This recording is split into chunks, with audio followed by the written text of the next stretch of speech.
इसमें ये देखा गया कि यदि हमारा रीजन दिया और उसमें यदि लिमिट न दिया तो फिर उस रीजन से लिमिट को कैसे हम कंसीडर करेंगे और तब इंटीग्रेट करेंगे, इस वर्ड पर कुछ हम लोगों ने समझा था। उसी को आगे बढ़ाते हुए एक प्रॉब्लम और हमने लिया है। इसमें एक डबल इक्वेशन है और x + y + a इसे इंटीग्रेट करना है x के रिस्पेक्ट में और y के रिस्पेक्ट में, और इसमें लिमिट नहीं दिया है लेकिन रीजन दिया है। रीजन क्या है? Created over circular area x² + y² less than equal to a²। तो कल जो हम लोगों ने किया था सर्किट का केवल पॉजिटिव क्वाड्रेंट है, यहाँ पॉजिटिव नहीं है, यहाँ पर created over circular area, total circular area है, तब से हम लिमिट कैसे निकालेंगे? तो जब भी कोई कर्व आपको है और उस पर हमें लेस और इक्वल दे दिया जाए तो वहाँ इक्वल पर ही हम उस कर्व को डिसाइड करते हैं, लेस में उसके अंदर के सभी पॉइंट आ जाएंगे।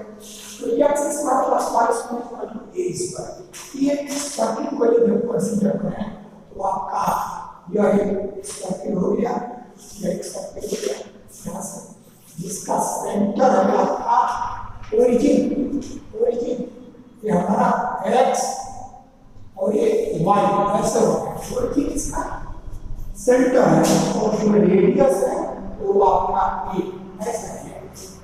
अब हमें इसी यश को इधर x का नेगेटिव y पर पॉजिटिव है, ये हमारा y का नेगेटिव, ये आपका x एक्सिस है, ये y एक्सिस है। इस तरह से कोई किया कहता है उससे हमारा ये रीजन केवल पॉजिटिव पार्ट है, लेकिन इसमें ओवर द एरिया है आप सकते। अब ये अंदर से इसका मतलब इसके अंदर का भाग वो आपको डिसाइड करना है। तो अब इसके बाद देखिए हम क्या करेंगे, इसका लिमिट लेंगे। तो लिमिट लेने के लिए सबसे पहले क्या करते हैं, देखते हैं ये x dx पहले है तो उसका लिमिट दिया है, dy बाद में है उसका लिमिट दिया है, और जो y का जो इंटीग्रेशन अंदर होता है उसी को पहले इंटीग्रेट करें। तो जिसके रिस्पेक्ट में इंटीग्रेशन होता है उसी के पैरेलल स्ट्रिप लेंगे, और पैरेलल लेंगे तो कहाँ से वो जो हमारा एरिया है जहाँ से स्टार्ट होता है और कहाँ तक ले जाएंगे जहाँ तक उसका एंड होता है। तब ये y के पैरेलल हमको लेना है, तो हम क्या करेंगे, ये जो हम स्ट्रिप लेंगे वो स्ट्रिप हम यहाँ तक लेंगे, यहाँ से शुरू करेंगे और हमारा यहाँ से शुरू होता है और एक कर्व का एंड जो है जो यहाँ तक। इसलिए हमने यह स्ट्रिप लिया। अब इस स्ट्रिप पे इसकी वैल्यू लोअर लिमिट तक देगा, तो इसकी वैल्यू के जिस कर्व को टच किया उस कर्व से हमारा y की वैल्यू क्या होगा ये निकालेंगे। तो एक कर्व है हमारा x² + y² = a², तो जो y² होगा a² - x² और y जो होगा वो माइनस, लेकिन हमारा ये y है स्क्वायर में प्लस माइनस दोनों प्लस माइनस। तो ये क्योंकि x एक्सिस के ऊपर y पॉजिटिव होता है, नीचे नेगेटिव होता है, तो जब नीचे वाले को कंसीडर करेंगे तो नेगेटिव वैल्यू और ऊपर वाले को करेंगे पॉजिटिव वैल्यू। तो हम यहाँ से इसका solution integration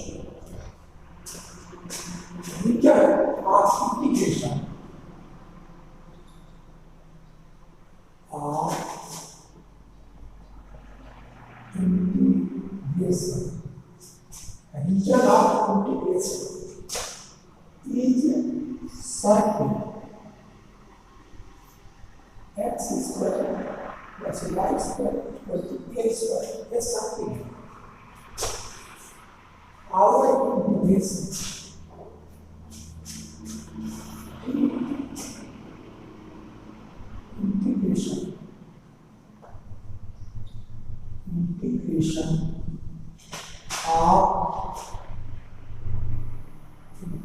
with respect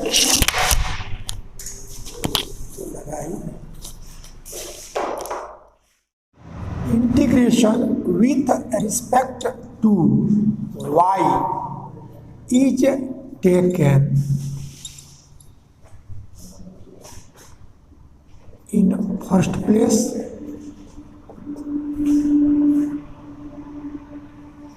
integration with respect to y is taken in first, therefore we draw a steep parallel to y, यानी y के पैरेलल हमने स्टेप ले लिया, तो लोअर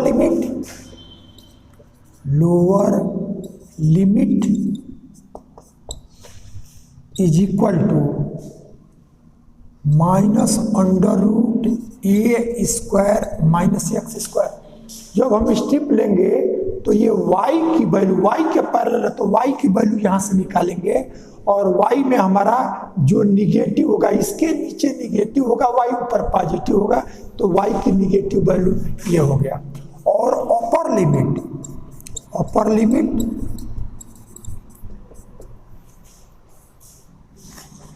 इज इक्वल टू, अब ये अपर आपका प्लस में जाएगा तो यह under root a square minus x square.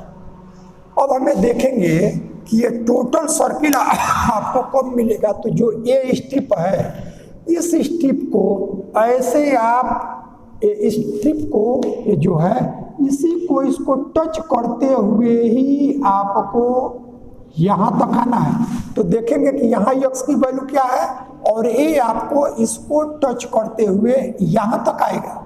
तो अब हम देखेंगे कि यह एक्स की यह रेडियस है, तो ये माइनस ए से यह प्लस ए, तो ये हमारा limit of x is equal to minus a to a, therefore integration x plus y plus a d x d y is equal to, ये integration minus under root a square minus x square, और यहाँ से under root a square minus x square, ये minus और ये plus, फिर ये x और यह माइनस ए से ए, और यह एक्स प्लस वाई प्लस ए, और यह डी एक्स डी वाई, ऐसा हुआ। अब डिफिनिट इंटीग्रल में एक रिजल्ट आता है कि यदि हमारा कोई भी इंटीग्रेशन माइनस ए से ए, अब यह ए ही रहे कोई जरूरी नहीं, लेकिन जो वैल्यू निगेटिव में है वही आपका पॉजिटिव में है, और ये हमारा आपका कोई भी फंक्शन है, जैसे यह एक्स स्क्वायर है, तब हम देखते हैं कि यह एक्स यदि ऐसा है कि इसमें माइनस एक्स रखें, एक्स की जगह माइनस एक्स रखें, और ऐसा रखने से इसकी वैल्यू में परिवर्तन ना हो, तो तब हमारा ये 2 टाइम्स, अब यह 0 टू ए ऐसा हो जाता है, ये वैल्यू हो जाता है। लेकिन यदि ये ऐसा रहे, यह माइनस ए से ए एक्स क्यूब डी एक्स, चाहे एक्स डी एक्स, अब इसमें हमारा माइनस एक्स रखेंगे तो ए हमको माइनस दे देगा, तो वो जो पहले है वो नहीं रहा, उसका निगेटिव आ गया, तब इसकी वैल्यू 0 आ जाता है, इस इंटीग्रेशन की वैल्यू। ये डिफरेंट इंटीग्रल की प्रॉपर्टी है। तो ये कब हम यूज करेंगे, जब लिमिट आपका जो निगेटिव में है वही पॉजिटिव है, तब हमारा यह 2 टाइम्स 0 टू ए होगा कि इसकी वैल्यू 0 होगा। वो इस पर डिपेंड कर रहा है कि ये इंटीग्रेशन किसके रिस्पेक्ट में है, तो एक्स के, तो एक्स जहां जहां रहे उसकी जगह माइनस एक्स रखें, और तब देखें कि माइनस एक्स रखने पर उसकी वैल्यू में कोई परिवर्तन यदि नहीं होगा, तब ये 2 टाइम्स 0 से ए ऐसा हो जाएगा। और यदि हम माइनस रखते हैं और जो वैल्यू है उसमें निगेटिव आ जाए, तब हमारा इस इंटीग्रेशन की वैल्यू 0 आ जाता है। तब आप देखिए कि माइनस ए से ए यह भी है, और माइनस जो वैल्यू यह है वही वैल्यू ये भी है। तो हम डिफरेंट इंटीग्रल का यूज करेंगे, तो देखिए एक एक इंटीग्रेशन, जैसे हमारा यह इंटीग्रेशन जो है वो आपका यक्स का है, तो इसमें जहां जहां यक्स है उसकी जगह माइनस यक्स रखें, तो यदि यक्स की जगह माइनस यक्स रखें तो इसकी वैल्यू में परिवर्तन आ जाएगा, माइनस एक्स हो जाएगा। जब पावर आड रहता है तब हमारा निगेटिव आ जाएगा, इवन रहेगा तो कोई परिवर्तन नहीं होगा। तो यानी इस इंटीग्रेशन को 3 पार्ट में आप डिवाइड कर लें। 3 पार्ट का मतलब a minus a to a, और यह minus under root a square minus x square, और यहाँ से under root a square minus x square, यह x d x d y plus, ये पहला हो गया, और यह माइनस ए से ए और minus under root a square minus x square से under root a square minus x square, ये हमारा y d x d y, और last plus a double integration minus a से ए और minus under root a square minus x square, और यह a square minus x square, और यह केवल a d x d y. हमको ये पता है कि यदि इंटीग्रेशन एक से अधिक का सम है तो प्रत्येक को इंटीग्रेट कर ले। जैसे हमारा एक्स क्यूब है प्लस साइन एक्स है और इसको इंटीग्रेट करना है तो ये इंटीग्रेशन यहाँ भी आ जाएगा, ये इंटीग्रेशन यहाँ भी आ जाएगा, वही यूज यहाँ किया गया है। तो ये इंटीग्रेशन एक्स पे भी, ये इंटीग्रेशन वाई पे भी, और ये इंटीग्रेशन कांस्टेंट जो है उस पर भी आ गया। अब आप देखिए इस इंटीग्रेशन में जब हम ये जो x के रिस्पेक्ट में करेंगे x के, तो अब यह जो x है तो x को यदि माइनस एक्स रखें तो जब माइनस एक्स रखेंगे तो ये माइनस आ जाएगा, इसलिए ये वैल्यू हमको 0 आ जाएगा। और फिर दूसरा देखो, ये हमारा अब यहीं से दो है लिमिट, इंटीग्रेशन 2 है, एक आपका x, तो x को माइनस एक्स रखें तो ये लिमिट ए 2 टाइम्स 0 टू ए नहीं देगा, 0 दे देगा, लेकिन यहाँ y का टर्म नहीं है तो y टू द पावर 0, तो माइनस वाई पर 0 करेंगे तो भी हमारा 1 आएगा, y टू द पावर 0 1 आएगा। तो इस y के लिमिट को 2 टाइम्स 0 टू यह लिखा जा सकता है, लेकिन चूंकि इसका इंटीग्रेशन 0 दे देगा तो ये नॉन 0 होते हुए भी प्रोडक्ट जो आएगा वो 0 दे देगा, इसलिए हमारा यह इंटीग्रेशन 0। फिर यहाँ देखें ये हमारा x का टर्म नहीं है तो x टू द पावर 0, तो x टू द पावर 0 में यदि माइनस x करेंगे तो भी हमको वैल्यू में परिवर्तन नहीं आएगा, तो यहाँ 2 टाइम्स 0 टू ए आ जाएगा, लेकिन यहाँ जब y को माइनस वाई रखेंगे तब हमारा निगेटिव आ जाएगा, इसलिए ये इंटीग्रेशन 0 दे दिया तो ये इंटीग्रेशन 0 का 2 टाइम्स 0 टू भी करेंगे तो हमारा 0 ही हो गया। तो इस तरह से ये वैल्यू हमको मिली है। अब हम देख रहे हैं कि यह a है तो a हमारा न x है न y है, इसलिए वो ये कांस्टेंट है, वो इंटीग्रेशन से बाहर आ जाएगा। तो अब यहाँ x का कोई टर्म नहीं है तो x to the power 0, y का कोई टर्म नहीं है तो y टू द पावर 0, तो minus x to the power 0 करें तो भी हमारा 1, x टू द पावर 0 तो भी 1, minus y to the power 0 तो भी 1, y टू द पावर 0 तो भी 1, इसलिए केवल यही नॉन 0 बचेगा। ये हमारा डिफरेंट इंटीग्रल का यूज करने से हमको ये वैल्यू 0 दे देगा, तो इंटीग्रेशन केवल लास्ट का। तो अब आप देखो by different integral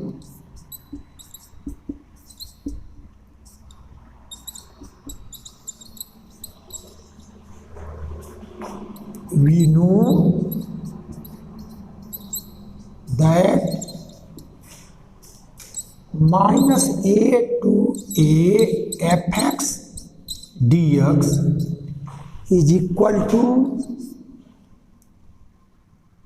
2 times 0 to a fx dx if fx is even, if fx is even, if f minus x is equal to fx और ये value 0 if f minus x is equal to minus f x. ये different integral का ये result होता है कि यदि जो वैल्यू निगेटिव में है वही पॉजिटिव में है तो ये 2 टाइम्स 0 टू a कब होगा और ये 0 कब होगा वो इस पर डिपेंड कर रहा है कि यहाँ जिसका इंटीग्रेशन है उसमें x की जगह माइनस x रखे तो ये वैल्यू में परिवर्तन न हो, fx ही रहे। और यदि x की जगह माइनस x रख दें तो ये fx के पहले माइनस आ जाए तो अब ये इंटीग्रेशन की वैल्यू 0 हो जाएगा। तो इसका यूज करेंगे तो ये वैल्यू हमको 0 देगा और यह वैल्यू हमको 0 देगा और लास्ट हमको मिल जाएगा, उसी को हमको देखना रहेगा।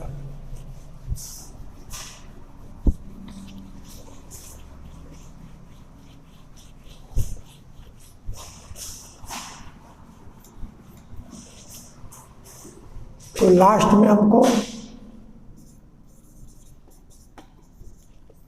इंटीग्रेट मैंने जिसको इंटीग्रेट करना है तो उसकी वैल्यू हमारा यहां से आया, ये 0 + 0 और ये बाहर आ गया।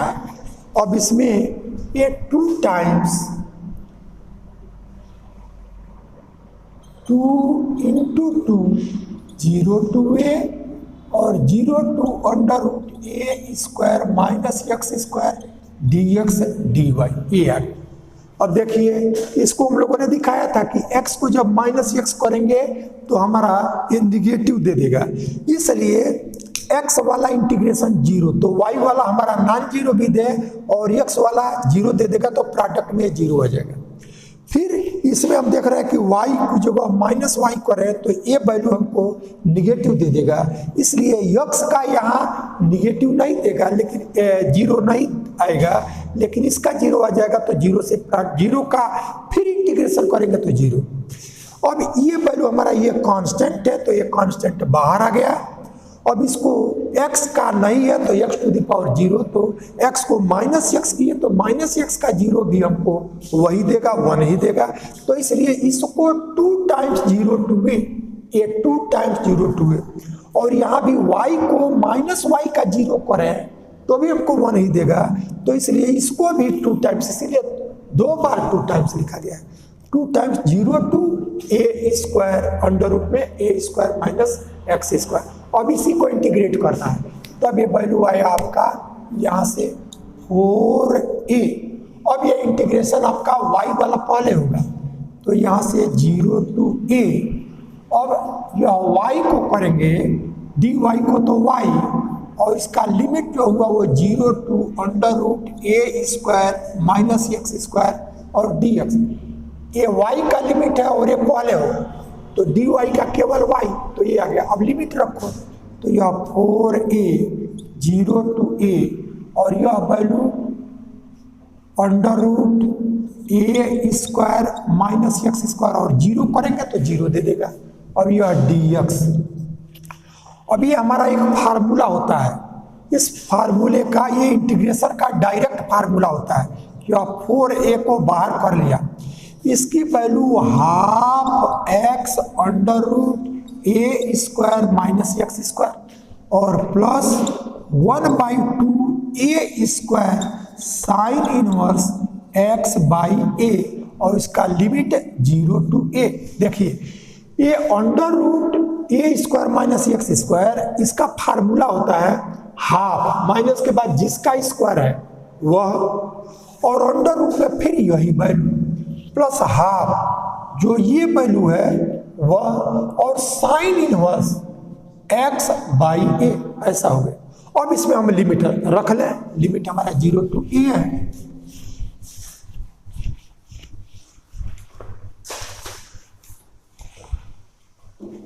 तो अब लिमिट रखेंगे तब हमको यहां से यह 4a, अब यहां पहले वाले तो यदि हम a यहां रखें तो यह तो ये रहेगा, लेकिन यह a² और -a² 0 तो ये 0, और जब लोअर लिमिट इसका लिखेंगे यहाँ 0 तो 0 का प्रोडक्ट इससे 0, यानी ये अपर और लोअर दोनों पर 0 हो जाएगा। और यहाँ से हाफ a² और यहाँ से साइन इनवर्स x की जगह a/a minus sine inverse 0/a ऐसा आपको मिल जाएगा। एक बार अपर लिमिट लिखे और एक बार लोअर लिमिट लिखे तो ये वैल्यू हमारा a2 ए क्यू, ये हमारा दोनों में प्रोडक्ट है, तो ये हमारा 2 से 2 कैंसिल ए क्यू, और यहाँ क्या आया, यहाँ हमको मिल गया साइन इनवर्स 1, तो ये पाई/2, और ये साइन इनवर्स 0, तो ये हमारा 0, ऐसा आ गया। 2 से 2 कैंसिल, यानी पाई ए क्यू, ये हमारा इस इंटीग्रेशन की वैल्यू हो जाएगा। तो इस तरह से इसको इंटीग्रेट भी हम लोगों ने किया, डिफरेंट इंटीग्रल का यूज भी आ गया, और इसमें टोटल सर्किल हो तो रीजन में हम लोगों ने लिया, तो कैसे वर्क हुआ इस वर्क को हम लोगों ने समझा। फिर एक अगला क्वेश्चन, इसमें भी रीजन दिया है। अब मैं ये जो वर्क बता रहा हूं इसमें रीजन कैसे हम डिटरमिन करेंगे। मल्टीपल इंटीग्रल का जो मुख्य वर्क होता है जिससे आपको कठिन महसूस होता है, वो 2 चीजें कि रीजन दिया हो तो उससे लिमिट कैसे हम निकालें, और इसके बाद जो हम लोग करेंगे कि change the order of integration. यदि लिमिट हमारा उसका ऑर्डर चेंज कर रहा हो इंटीग्रेशन का, तो हम कैसे करते हैं। यही 2 वर्क समझ लिए तो मल्टीपल इंटीग्रेशन इजी हो गया। तो उसी में अभी हम रीजन हो तो लिमिट कैसे पावे उसको हम आपको समझाने का प्रयास कर रहे हैं। तो यहाँ एक इंटीग्रेशन दिया गया है, x y x plus y d x d y over the area between parabola y equal to x square and straight line y equal to x, ये दिया गया। अब तक एक हमारा कर्व था, सर्किल था, और उसी का हमारा पॉजिटिव क्वाड्रेंट हुआ, चाहे उसका टोटल सर्किल था, लेकिन यहाँ 2 कर्व दिया गया है, और इन दोनों कर्व का पहले हम लोग ट्रेसिंग करेंगे। तो ट्रेसिंग करेंगे तो देखिए आपको पैराबोला का इक्वेशन मालूम है, y square equal to 4ax ऐसा होता है।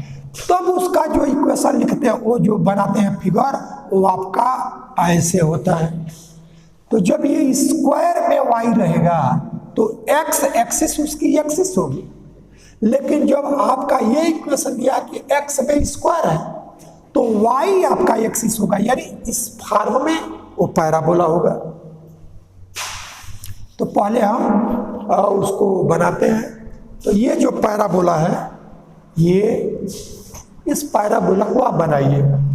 तो यह पैराबोला जो होगा आपका इस फॉर्म में आएगा, इस फॉर्म में।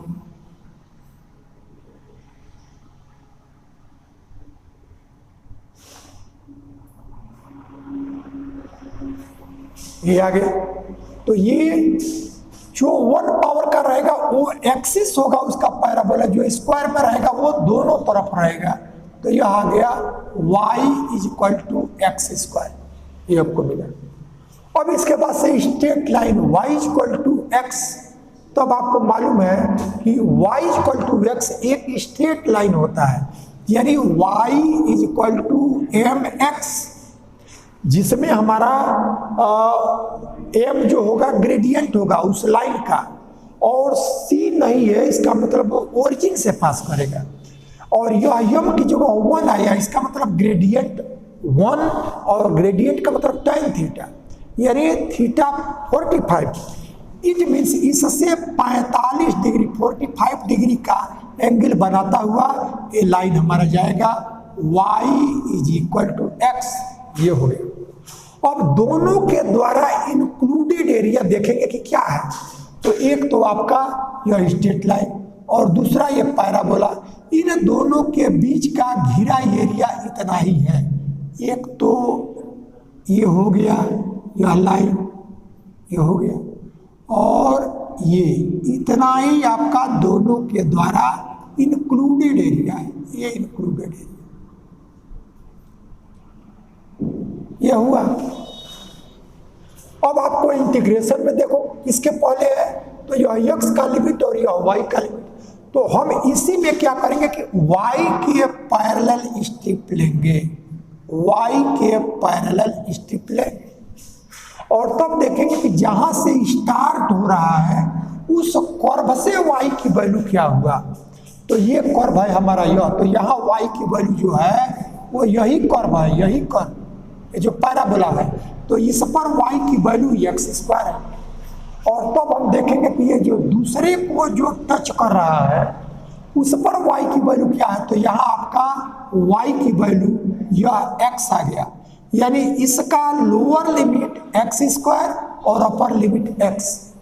अब हम देखेंगे कि ये इसको इंक्लूड करते हुए यहां तक आएंगे तो यहां x की वैल्यू 0, और फिर इसको इंक्लूड करते हुए यहां आएंगे तो देखेंगे कि यहाँ इसके पॉइंट ऑफ इंटरसेक्शन पर हमारा x की वैल्यू क्या है, तो x की वैल्यू पॉइंट ऑफ इंटरसेक्शन पे निकालेंगे। तो ये कर्व है और ये कर्व दोनों का पॉइंट ऑफ इंटरसेक्शन ऐसा निकालेंगे। तो अभी आप लिखें solution.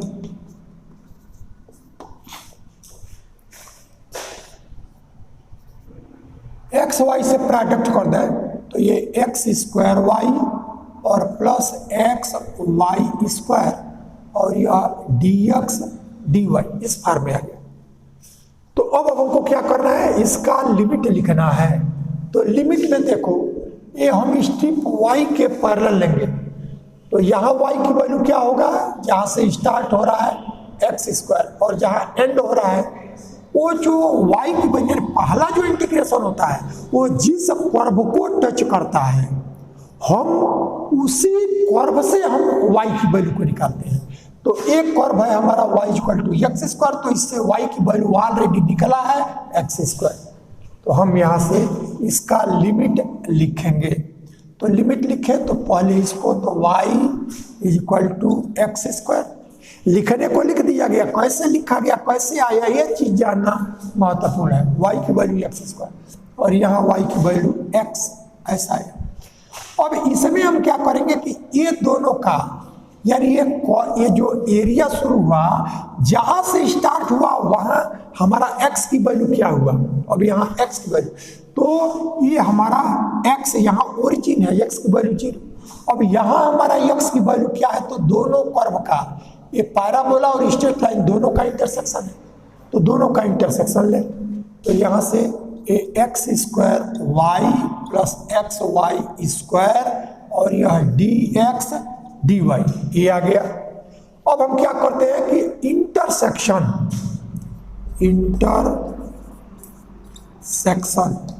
Of y is equal to x square and y is equal to x, ये जहाँ इंटरसेक्ट कर रहा है रीजन यही खत्म हो जा रहा है, अब इसके आगे नहीं जा रहा है। तो अभी दोनों के बीच में इंक्लूडेड एरिया जो है उसी पे हमको इंटीग्रेशन करना है। तो अब ये हमारा क्या होगा, तो यहाँ से वैल्यू निकालें तो दोनों का इंटरसेक्शन, तो इसमें x की वैल्यू को निकालना है, इसलिए y की वैल्यू जो x इस इक्वेशन से उसमें रख दें। तो यहाँ से यह x ये y की जो वैल्यू इस इक्वेशन से है x और यह एक्स स्क्वायर, अब दोनों को एक तरफ ले आओ तो यहाँ से x square minus x equal to 0। अब x को कॉमन ले लें तो यहाँ से x कॉमन तो x माइनस 1 इक्वल टू 0।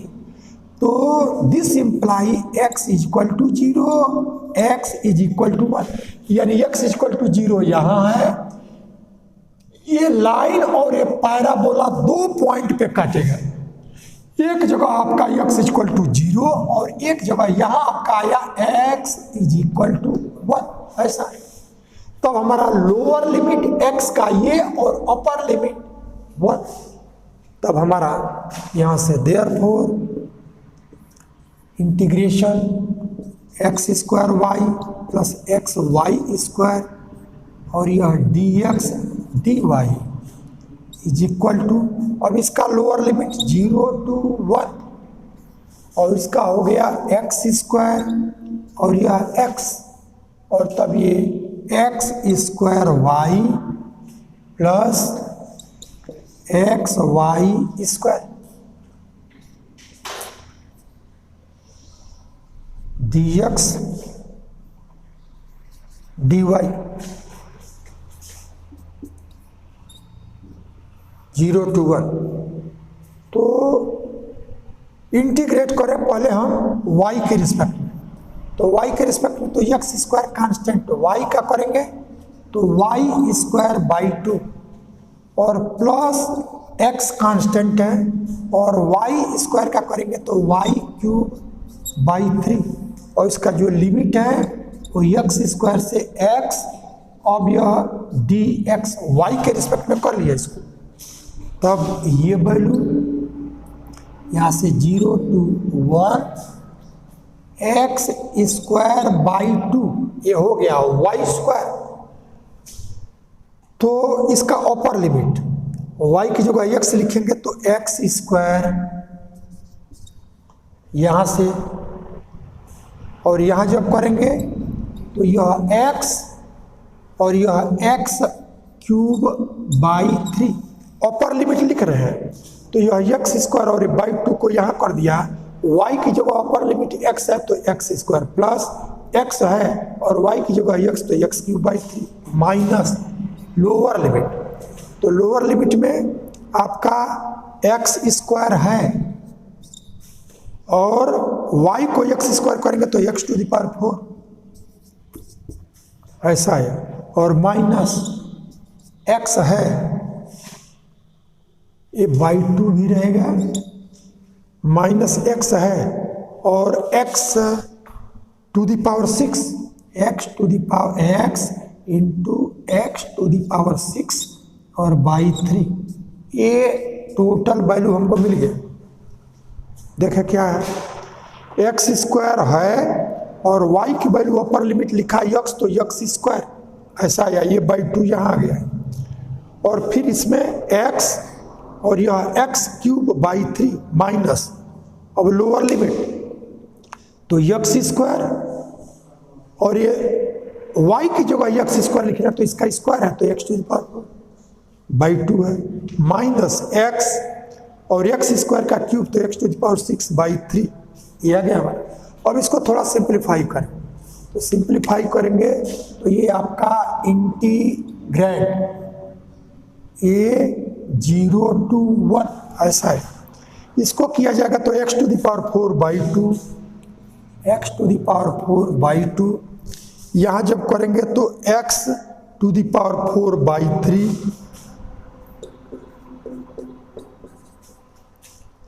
और minus x to the power 6 by 2 और minus x to the power 7 by 3 d x ऐसा आ गया।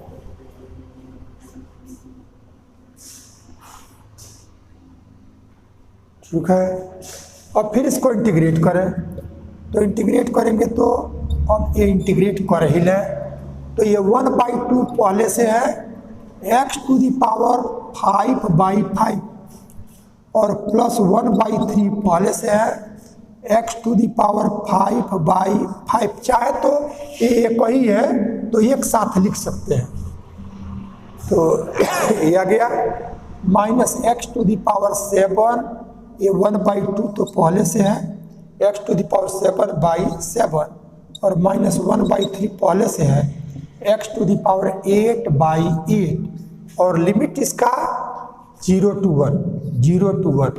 तब आप देखेंगे कि जब 1 रखेंगे तब x सब 1 दे देगा, जो न्यूमेरिकली रहेगा वही बचेगा, तो ये 1 by 10 1 by 2 into 1 by 5 1 by 10 और प्लस यह 1 बाई 15